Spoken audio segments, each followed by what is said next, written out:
Саламатсыздарбы, урматтуу көрүүчүлөр жана Санарип Кыргызстан Дубай 3 конкурсунун катышуучулары. Сиздерди мен бүгүн Жалал Абад областынын сонун жерлерине алып барып тааныштырмакчымын. Мен менен бүгүн Зура Нурматова атындагы Жалал Абад кыздар лицейинин 9 жана 8 класстарынын окуучулары болмокчу. Кана кыздар, саламатсыңарбы?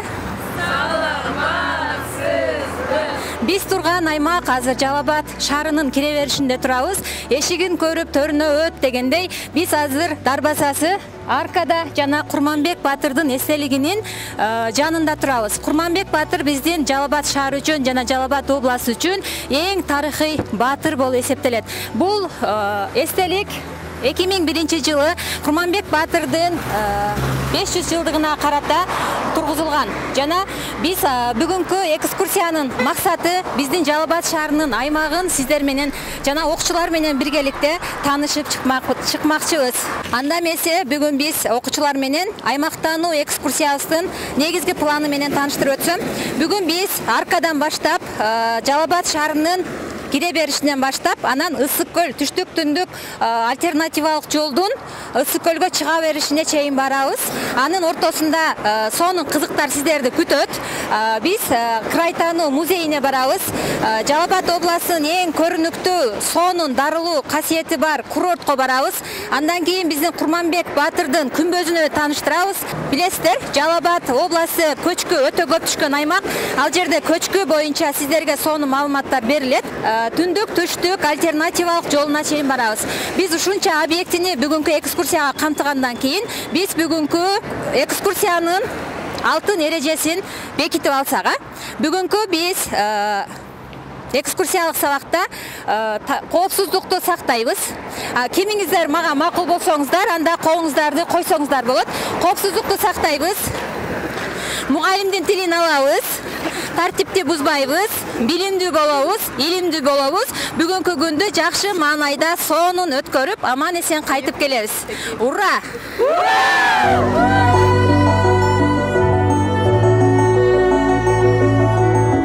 Кыздар, биз экскурсиянын экинчи этабы болгон Жалал Абад шаарындагы Ленин көчөсүндө турабыз. Бул Ленин көчөсү Жалал Абад шаарынын борбору деп аталат. Жалал Абад шаары силер билгендей эле Кыргызстандагы 3-чү шаар болуп эсептелет. Жалал Абад шаарында ушундай биздин аймактануу музейибиз бар. Бул музейде 340тан ашуун экспонаттар бар. Азыр ичине кирип, ошол экспонаттар менен өзүңөр көрүп, таанышып чыгасыңар.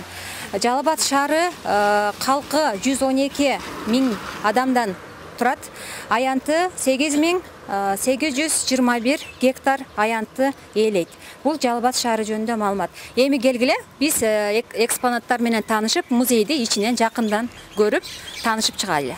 Бул экспонаттар, бул музей өзү 1959 жылдан баштап эле өзүнүн ишин алып барат экен. Карагыла, бул жерде кыргыз элинин идиш аяктары 18-19 кылымдан бери жыйналып ушул жерге топтолгонда, силерге окшогон окуучулардын жаңы билимге, илимге, тарыхка кызыккан окуучулар үчүн ушундай экспонаттар чогултулат. Алар менен таанышабыз, базгыла. Келгиле кыздар, биз азыр экинчи бөлмөсүнө кирдик. Бул музейдин. Бул жерде үтүктөрдү көрүп атасыңар. Бул үтүктөр эмне менен иштейт? Булар чок менен иштейт. Мына жерине кадимкидей чок салып, отундун чокторун, көмүрдүн чокторун анан жаап алып, анан ушу менен үтүктөшкөн да. Бул 18 кылымда табылган табылгалар, чоподон жасалган идиштер, биринчи кирпич турат мына жерде. Карагыла, ылайдан жасалган биринчи кирпич турат, кумуралар, мына жерде карагыла, орус элинин идиш аяктары. Орустар бизге келгенден баштап топтолгондор экен, карагыла. Кумуралар, темир иштетүү башталган учур. Бул жерде согуштан кийинки ар түрдүү курал жарактар жана пулеметтун үлгүсү. Билесиңер, бизде экинчи дүйнөлүк согуш жөнүндө маалыматыңар бар, 5 жыл согуш болгон, ошодон калган бардык эстеликтер ушул жерде сакталып калган. Келе кыздар, бул жерде дагы азыр наркы бөлмөнүн уландысы экен. Эч ким унутулбайт, эч нерсе унутулбайт деген жазуу турат. Себеби эскиден калган нерсе тарых болуп сакталат. Өткөн күндүн бардыгы тарых. Тарыхый окуялардын бардыгы, тарыхый көзүрмемдер, биздин ата-бабаларыбыз кандай күн кечиргендин бардыгы ушул кабинеттен көрсөңөр болот. Келгиле кыздар, бул жерде биз дайыма сабактардан өтөбүз. Кыргызстан кен байлыктарга өтө бай деп. Менделеевдин мезгилдик системасында 114 элемент болсо, ошол элементтин 70%дан көбү Кыргызстандын рельефинде жайгашат, тоолорунда, таштарында. Ошонун бардыгын, мисалы ошол элементтерден ар түрдүү нерселерди алсак болот да. 18-кылымдан баштап эле карасаңар, мына жерде гипстен, таш, черепицалар, анан мына жерге келсеңер, кен байлыктардын үлгүлөрү турат да. Бул кен байлыктардын баары Кыргызстанда бар, жана Кыргызстанда азырга чейин бар. Ушуларды иштетип, мисалы, сонун иштетип, Кыргызстандын экономикасын көтөрсөңөр да болот да. Ал Кыргызстандын экономикасын көтөрүү силерге окшогон билимдүү, илимдүү жаштардын колунда. Карасаңар, бардыгы ар түрдүү кооз таштар, булардын бардыгы бизде эмне деп аталат эле? Рудалар деп аталат эле. Руда деген бул байлык дегенди түшүндүрөт. Кыргызстанда ушундай биз кен байлыкка байбыз деп мактансак болот экен. Кана кыздар, бүгүнкү биз азыр тарыхый аймактануу музейинен көрүп чыктык, көрүп чыгып баратабыз. Ушул музейден силер кандай сезим пайда болду? Кандай сезимде ээ болдуңар? Мага бул музей аябай жакты. Биринчи жолу көрүп жатам. Жана биринчи киргенде бул жерде ошол жашап жаткан доорго баргандай сезилдим. Жана негизинен көп нерселерди көрдүм. Жана эжеке айткан фактылар дагы аябай кызыктуу экен. Эжеке, мен бул жерге келгенде биринчиден Чыңгыз Айтматовдун жазган китептерин эслеп кеттим. Ал убакытта мынтип сүрөттөп берет го, ошол нерселерди эследим да биринчи эле.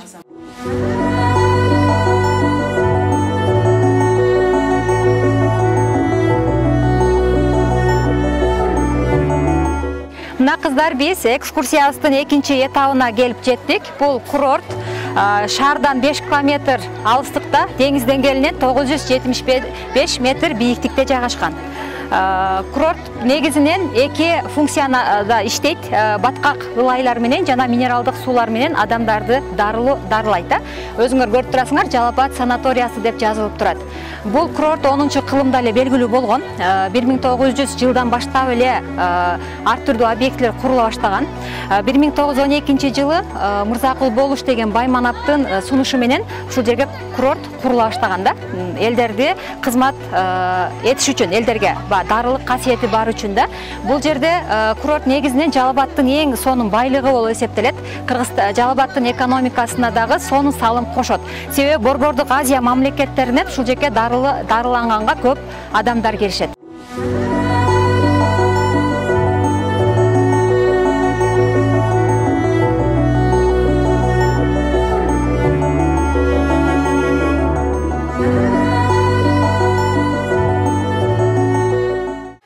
Мына кыздар, биз курорт жөнүндө айттым, ошол жерде биз 7 булак бар дедим.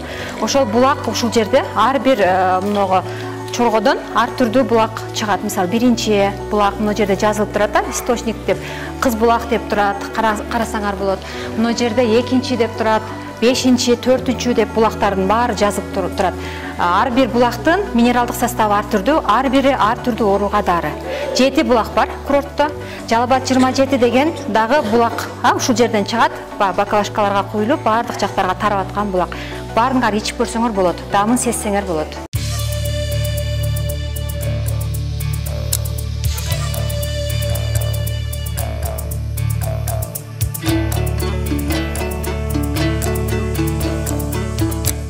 Кыздар, анда биз курорттон баштап 3-чү экскурсия багытыбызды алып баратабыз. Буйруса түштүк, түндүк альтернативалык жолуна чейин жетебиз. Ага чейин мен силерди көчкү түшкөн аймактарды көрсөтөйүн дегем.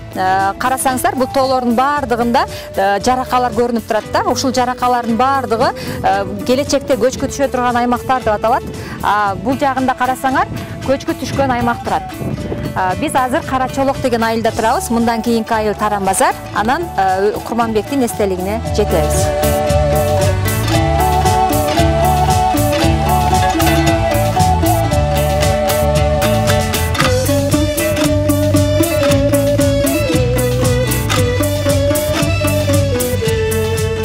Мына кыздар, Биз азыр Курманбек Батырдын күмбөзүнө келип отурабыз. Бул күмбөз Курманбек Батырды эскерүү максатында, аны унутпоо максатында ушул күмбөз курулган.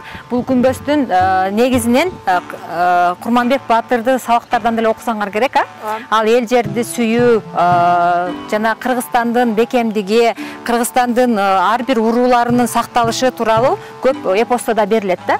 Анан бул Калмак кырчын деп аталып калат. Ушул жерден баштап, себеби Курманбек эпосун окусаңар деле окугансыңар, калмактар менен болгон чабышы, Курманбек Батырдын калмактар менен болгон чабышы. Ушул жерде калмактар менен болгон чабышта, ошон үчүн бул айыл Калмак кырчын деп аталып калган. Бул күмбөздөн кийинки айылдардын баардыгы Калмак кырчын айылы деп аталат да. Бул аталыш бекеринен калган эмес. Эми биз азыр күмбөздүн ичине кирип көрөлүсек, күмбөз жабык экен. Негизинен сыртынан көрдүк, Кыргызстан, алга Кыргызстан, Кыргызстан, жаша Кыргызстан, сен гүлдөп өсө бересиң, кыз улуң барда Кыргызстан.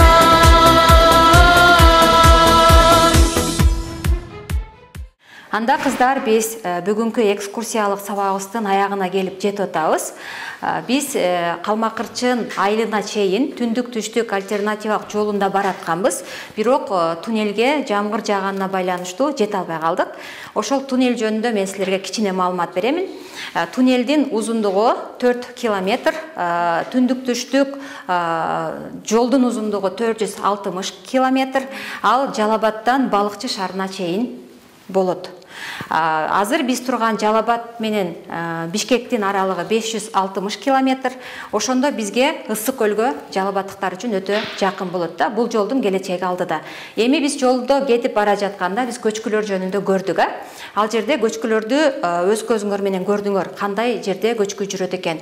Эми бүгүнкү экскурсиялык сабакты бышыктоо максатында кандай маалымат алганыңарды практикалык түрдө силер менен текшерип алсам, азыр мен силерге батмандарды таркатамын. Бүгүнкү күндөн кандай маалымат алдыңар? Иштейсиңер. Эки группага тең, эки класстын окуучуларына тең мен окшош жабдыктарды таркатамын.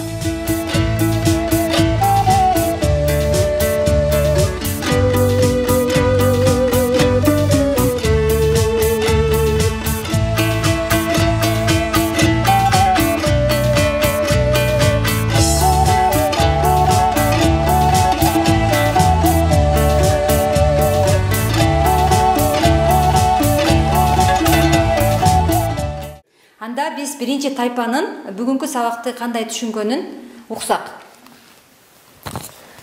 Биз бүгүн жер көчкүнү өз көзүбүз менен көрдүк жана анализдедик. Ошол жер көчкүнүн эң негизги себептерин аныктадык. Сел жана көчкүн менен күрөшүүнүн эң негизги ыкмасы рельефти өзгөртүү болуп саналат. Мында ыс казоолор бекемделип, дарыялардын угу өзгөрүлөт, тоодо агын суулар жүргүзүлөт. Жер көчкүнүнүн негизги себеби жер кыртышынын суу болушу. Жана бул биз жер көчкүнүн алдын алуу үчүн биз дренаждык системаны кура алабыз. Бул жакта дренаждын сүрөтү тартылган. Жана биз негизги себептерин айтып кетсек. Негизги себептердин бири бул жаныбарлардын жайытка чыгышы. Мына койлор чөптү жеп, анан чөп бул тамыр менен кармап турат. Бирок жаныбарлар аны жегенден кийин кой ошол жерди басат, жаныбар ошол жерди басып, анан жол жумшарып калат. Жамгыр жааган сайын ал жумшарып, кийин жер пайда кылып, жер көчкүгө себеп болот. Жана ошондой эле ал жерде адамдын иш аракети дедик. Бул жерде адам дыйканчылык менен алектенип жатат. Ал жерди иштеткен үчүн ошонун айынан да жер көчкү пайда болот экен. Жана өтө катуу жаан чачын болгондо ошол жаан чачындын айынан жер ным болот. Биз билгендей ным болсо бул жер көчкүгө эң ыңгайлуу шарт болот. Анда биз экинчи тайпанын бүгүнкү көргөн экскурсиялык сабактан алган билимин угуп көрөлү. Жер көчкүдөн кийин бул дарактарды эккендин себептери деле бар.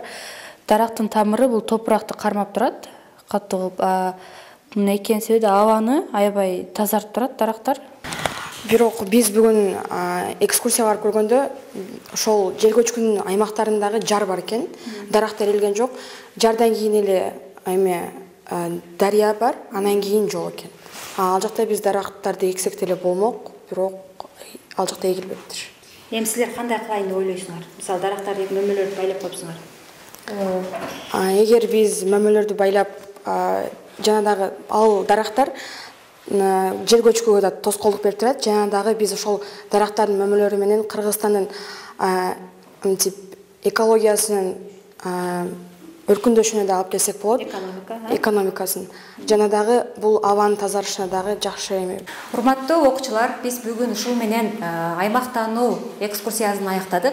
Аймактануу экскурсиядан эмне демекчимин? Кыргызстан өнүгө турган мамлекет. Кыргызстандын келечеги алдыда. Кыргызстан кен байлыкка өтө бай. Тарыхы алыска кеткен даңазалуу Кыргызстан десек болот.